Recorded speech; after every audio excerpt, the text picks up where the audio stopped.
de fées, nous dit Marthe Robert, est un véritable petit roman d'éducation sentimentale. En effet, l'idée d'un parcours initiatique est inhérente aux contes de fées. Les personnages qui les peuplent passent tous au travers d'épreuves et de situations qui les font grandir.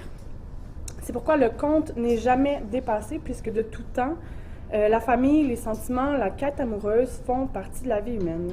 Et c'est ce qui explique aussi qu'ils soient souvent l'objet de reprises.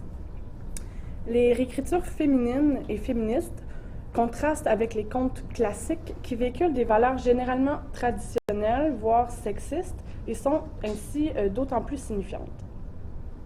Ces reprises mettent souvent en scène des personnages féminins forts et indépendants, ou imaginent une autre fin, un autre déroulement au moins au récit d'origine. Les écrivaines qui reprennent des contes classiques montrent d'ailleurs la plupart du temps le point de vue des personnages féminins qui est absent des contes originaux. Donc, que ce soit par le conte, la nouvelle, la poésie, le roman ou le théâtre, les auteurs font preuve d'originalité et montrent que le conte est un genre malléable, transformable, particulièrement ouvert aux réécritures et aux nouvelles interprétations. Je concentrerai ma communication autour de 3 réécritures de La Barbe bleue de Charles Perrault pour montrer ce que peut devenir la vie des femmes de Barbe bleue lorsqu'on leur permet d'exister, et surtout pour montrer que pour ces nouveaux personnages féminins, prendre la parole leur permet d'affirmer leurs désirs, de prendre des décisions et de s'émanciper. Donc, le conte La Barbe bleue paraît pour la première fois en 1697 dans le recueil Les contes de ma mère Loi. Il raconte l'histoire de Barbe bleue, un homme fort riche qui fait fuir les femmes puisqu'il a la barbe bleue, jusqu'au jour où une mère, flairant la bonne affaire, lui donne le choix de ses 2 filles à prendre en mariage.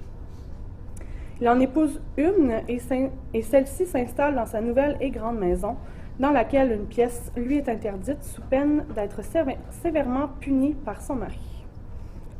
Nous connaissons la suite. La femme, trop curieuse pour respecter les consignes de Barbe bleue, profite qu'il soit parti en voyage pour entrer dans la pièce où elle trouve les cadavres de quelques femmes.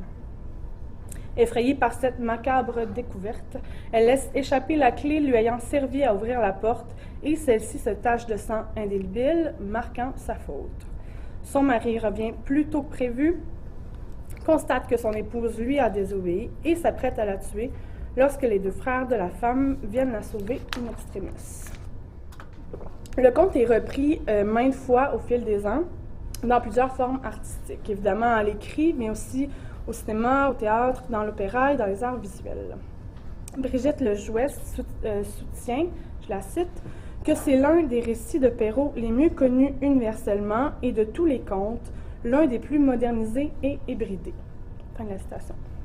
Il faut dire que la morale sous-jacente au conte est un bon prétexte pour le revisiter, sans compter que le récit comporte beaucoup d'inconnus. On ne sait rien ou presque ni de Barbe bleue ni de ses femmes, et les réécritures participent dans le fond à combler ces trous.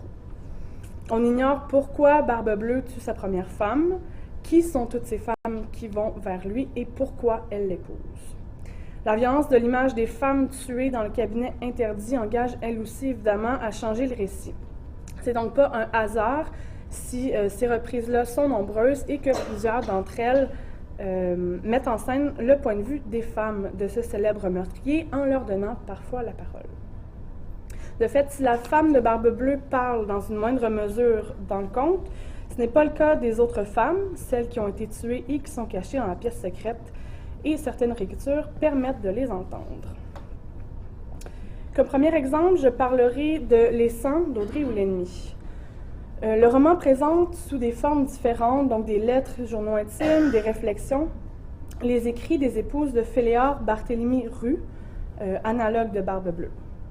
Même si le nom de Barbe bleue n'est jamais mentionné, le rapprochement avec le personnage est facile à faire. C'est bien lui qu'on retrouve en Féléor, c'est surtout bien lui que devient le protagoniste au fil de l'histoire. La figure de l'ogre est sans équivoque. Contrairement à ce qui se passe dans le conte, l'homme ne part pas en voyage et n'interdit pas à ses femmes d'entrer dans une pièce de la maison. Elles sont tout à fait libres de faire à leur guise. Le roman est toutefois indissociable du conte par la série de meurtres de femmes, conférant à Féléor une certaine réputation.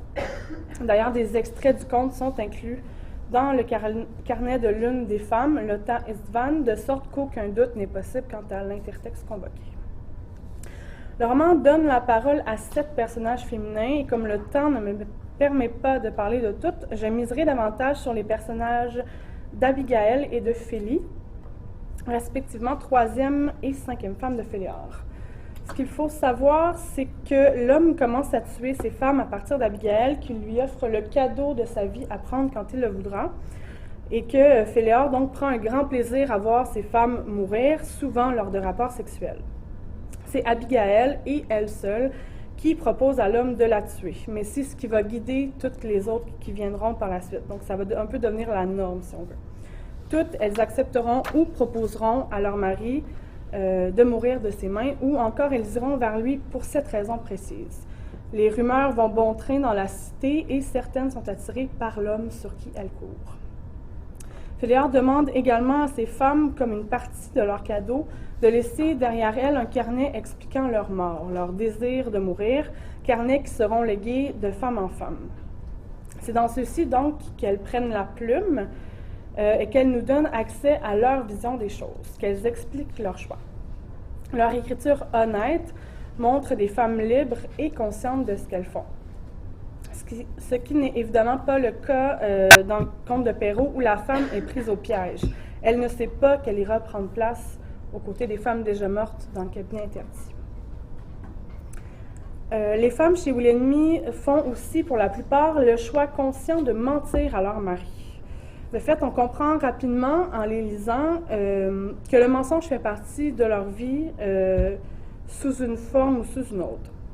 Elles ne mentent toutefois pas pour cacher quelque chose ou pour blesser leur mari, mais pour se tailler une place dans sa vie et pour, encore une fois, vivre selon leurs envies.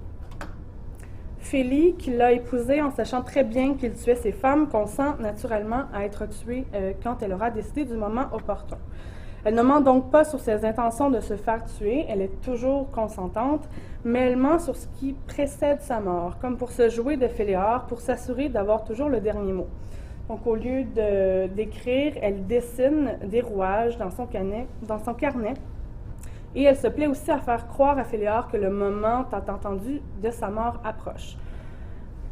Mentir lui permet d'avoir du pouvoir sur son mari, puisque c'est elle qui décide du moment du plaisir ultime de l'homme et qui prend en quelque sorte les choses en main. Bien que l'étalement de cette collection de femmes puisse laisser croire à une absence d'autonomie de leur part, force est de constater qu'elles possèdent un véritable pouvoir dans l'histoire, que ce soit par leurs mensonges ou par l'attraction qu'elles exercent sur Féléor. Elles ont par ailleurs une voix, une intériorité, une personnalité propre, et elles sont libres de décider de leur sort. Effectivement, au contraire donc de la femme du conte de Perrault qui n'a pas la chance d'être autre chose qu'un personnage unidimensionnel, les femmes du roman de Wilhelmy sont en pleine possession de leurs moyens et choisissent leur destin. Leur mère ne les fait pas marier au riche homme de la ville, elles choisissent délibérément de se marier avec lui. Elles choisissent d'aller vers lui spécifiquement pour se faire tuer dans certains cas. De lire leurs écrits confirme que ces femmes sont réellement maîtresses de leur vie et de leur sexualité et qu'elles ne sont forcées à rien par leur mari, ce que de ne pas les faire parler aurait occulté. Le deuxième exemple que je convoquerai met en scène Henri, vendeur de chaussures pour femmes. L'action de la pièce Barbe Bleue, Espoir des femmes de D.A. Loher commence lorsque le personnage rencontre une jeune femme nommée Juliette dans un parc le jour où elle fête ses 17 ans. Elle tombe amoureuse de lui sur le champ, l'aime au-delà de toute mesure, nous dit le texte, et veut le lui prouver en se tuant pour lui. C'est cette mort qui pousse Henri à commencer à tuer toutes les femmes qui croiseront son chemin de façon plus intime, femmes qui toutes tombent sous son charme alors que lui est incapable, et sont prêtes à l'aimer alors que lui en est incapable. Donc, encore une fois, je vais me concentrer sur un seul personnage, comme il y en a plusieurs personnages de femmes dans cette pièce-là, Donc, au fil de ces 5 meurtres, il rencontre sporadiquement une femme aveugle, femme qui est amoureuse de lui depuis la première fois qu'elle l'a rencontré, il y a 7 ans. Elle cherche tellement à ce qu'il l'aime qu'elle en devient obsédée, prisonnière. Évidemment, la pièce ne reprend pas tous les motifs du conte de Perrault, mais elle s'inspire du célèbre personnage et de sa barbe bleue, puisque Henri a la barbe bleue. Loher a remis à sa main l'histoire en inversant les rôles masculins-féminins. Si le barbe bleue de Perrault meurt des mains de ses beaux-frères, ici c'est la femme elle-même qui le tue. La dramaturge fait de l'aveugle un personnage non seulement survivant, mais proactif. Le personnage de l'aveugle tombe amoureuse d'Henri sans le voir, donc c'est dire qu'elle tombe pour sa voix, son odeur, le bruit qu'il fait en marchant. Elle se l'imagine à partir des informations qu'elle peut découvrir en étant près de lui. Il lui fait vivre des émotions qu'elle n'a jamais vécues jusqu'alors. Il émane de lui une odeur qu'elle n'a jamais encore sentie, qu'elle ne peut pas décrire. Si bien, nous dit le texte, que ses sens se sont envolés. De ne pas trouver ni nom ni concept à mettre sur l'odeur qu'elle sent, c'est peut-être d'ailleurs ce qui l'attire chez Henri, l'inconnu. C'est ce qui l'amène à être prisonnière de lui, puisqu'elle le cherche partout, tout le temps, pour revivre ce moment, revivre cette sensation. Elle fait tout pour retrouver la voix d'Henri, le bruit de ses pas, surtout son odeur, mais elle se perd à travers cette obsession et elle se trouve déçue, puisque ce qu'elle retrouve plutôt, c'est une odeur franchement différente. L'odeur qu'elle sent n'est pas celle qu'il recherche depuis toutes ces années et ce changement la titille. Elle répète à quelques reprises qu'il sent comme un autre. Ce changement olfactif occasionne un désagrément pour l'aveugle, si bien qu'à toutes les scènes où elle discute avec Henri, elle part en courant, la scène se terminant toujours ainsi. La scène finale est celle où l'aveugle décide de rester, et non seulement ça, mais elle décide que c'est la fin de cette histoire. Elle lui tranche la gorge et déclare « Moi qui tue l'amour et le désir d'amour, une fois, rien qu'une fois, voir le ciel. » Donc c'est en tuant Henri qu'elle peut voir le ciel, qu'elle retrouve ses sens et recouvre une certaine forme de vision. Donc au lieu de voir, en fait elle voit la vie comme elle ne la voyait plus, au lieu de voir le bleu de la barbe, elle voit le bleu du ciel. La scène finale est celle où on la voit désormais comme libre. Elle agit, elle s'affranchit de son obsession pour lui en le tuant, se libère ainsi de la prison dans laquelle elle s'était elle-même enfermée sans s'en rendre compte. Qui plus est, l'aveugle, à la fin, prend véritablement la parole pour la première fois.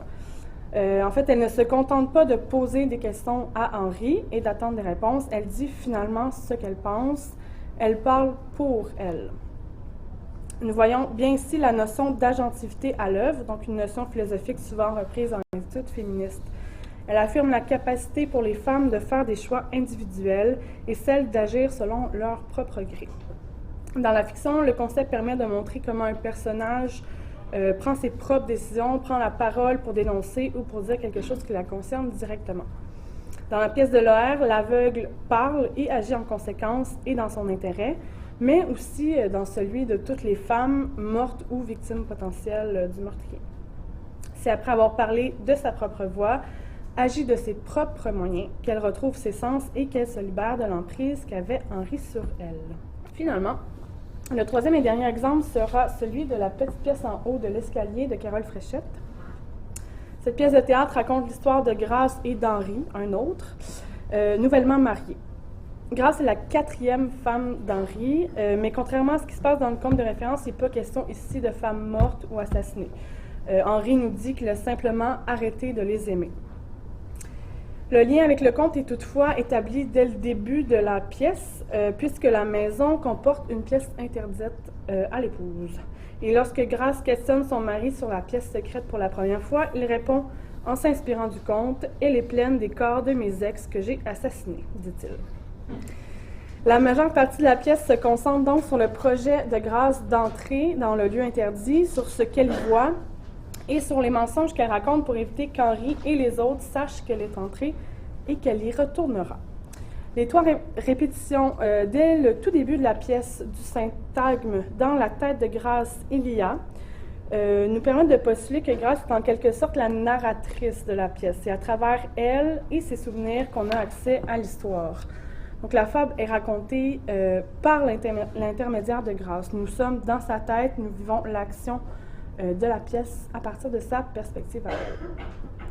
D'avoir accès à ses pensées nous montre que Grace incorpore les discours de sa mère, de sa sœur et d'Henri, son mari, jusqu'à les intérioriser à certains moments.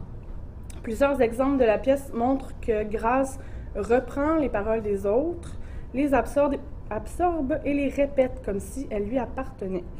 Elle absorbe tellement les paroles des autres, en fait, qu'elle doit confronter sa propre voix à celle des autres, même dans sa tête, où elle pourrait pourtant avoir toute la place et penser ce qu'elle veut. Cette présence, pire, cette prégnance des autres dans l'esprit de Grace est significative. Non seulement elle n'a pas les réponses aux questions de ses proches sur ce qu'elle vit, mais elle n'est même pas maîtresse de ses propres pensées. Sa nouvelle maison, la justification de ses choix, ses pensées, tout se dérobe à elle pour la laisser au fond seule, vulnérable, sans personne à qui se confier, sans personne pour l'aider. La présence des autres dans sa vie est si prenante que lorsque Grace raconte certaines parties de l'histoire, elle parle d'emblée d'elle-même à la troisième personne, comme si elle n'était pas en elle, tellement désemparée qu'elle en est désincarnée. Donc, dans une maison immense, il y a quelque part un escalier dérobé. En haut de cet escalier, il y a un couloir étroit. Au bout du couloir étroit, il y a une porte close. Devant la porte close, il y a une jeune femme, Grace, qui regarde comme hypnotisée. Cet extrait est repris à quelques occasions au cours de la pièce, Grace se présentant toujours comme si elle était extérieure à son propre corps, comme si elle se voyait à la manière d'un narrateur omniscient. Or, à la dernière reprise de ce même extrait, Grace finit par se nommer au jeu. Donc, dans le couloir étroit, il y a Grace qui tient le téléphone dans sa main. Sur les épaules de Grace, il y a le souvenir des bras de sa sœur, son étreinte solide. Sur ses joues, l'empreinte de ses baisers rapides, son parfum de l'autre bout du monde. Je regarde la porte fermée. Elle ne regarde plus la porte fermée, c'est je qui le fait. Je prends parole et agis par et pour elle-même. Bien sûr, Grace utilise le pronom « je » ailleurs dans la pièce, essentiellement lorsqu'elle dialogue avec ses proches, mais jamais lors de ces extraits où elle se décrit de l'extérieur. Fait significatif, cette prise de parole au « je » coïncide avec sa décision de retourner dans la pièce et de ne pas écouter les autres qui l'assomment, de ne pas le faire, surtout Henri qui a découvert son affront. Elle choisit enfin de faire ce qu'elle veut. Ce ne sont pas les choix de sa mère ou d'Henri, mais son choix à elle que de rebraver l'interdit. En agissant ainsi, elle devient elle-même, elle s'incarne véritablement et complètement. Donc, Grace fait preuve d'une agentivité double par sa voix et par son action. De fait, elle se pose en sujet lorsqu'elle se nomme au jeu, mais aussi quand elle choisit de retourner dans la pièce, au lieu d'embrasser la solution proposée par Henri, de faire comme si rien de tout cela n'était arrivé. Sa parole et ses gestes concordent et affirment haut et fort sa subjectivité. Elle défie l'autorité, se fait offrir le pardon par Henri qui veut que cette histoire soit oubliée, mais elle le refuse parce qu'elle en a la possibilité et surtout parce qu'elle s'entête à sortir de cette position dans laquelle elle n'est pas tout à fait elle-même. Plus forte, plus réfléchie, elle cherche à se prendre en main. C'est par la complémentarité de sa prise de parole et de ses actes que Grace peut réellement devenir celle qu'elle aspire à être et peut notamment se libérer de la relation dans laquelle elle se trouve, puisque la fin de la pièce laisse entrevoir une amorce de séparation. En terminant, cet aperçu de quelques réécritures féminines témoigne que les personnages féminins, identiques ou presque d'un conte à l'autre, sont mieux représentés dans la plupart des réécritures. Elles ont une voix, une histoire, des traits qui les différencient les unes des autres. Ces réécritures féminines sont fréquentes puisque les auteurs peuvent se permettre, en utilisant une histoire bien connue, d'ironiser, de parodier et de proposer une contrepartie traduisant davantage leurs préoccupations et leurs valeurs. Ces nouveaux contes mettent de l'avant des personnages féminins diversifiés et des situations où elles peuvent se réaliser et faire valoir leurs forces et leurs qualités. Les textes d'Audrey Oulennemi, de Déa Laher et de Carole Fréchette m'ont servi à montrer que la prise de parole ou de la plume est souvent nécessaire à l'autodétermination, du moins qu'elle permet d'exprimer ses envies. Les femmes chez Oulennemi se servent de leur carnet pour affirmer leurs désirs et pour expliquer pourquoi et comment elles souhaitent vivre leur vie. Les exemples de Loher et de Fréchette montraient bien que de parler pour et par elles-mêmes a donné la chance à l'aveugle et à Grâce de se définir, de s'incarner et de s'émanciper. Plus largement, en donnant la parole aux femmes de Barbe Bleue, ces réécritures montrent un aspect qui n'était pas traité dans le conte original. Elles rectifient le tir, si l'on veut, en montrant le point de vue des opprimés, de celles qui étaient tenues dans le silence. Je terminerai là-dessus en ayant une plume, une voix. Les femmes du conte peuvent prendre la place qui leur est due, la place dont elles veulent bien se saisir.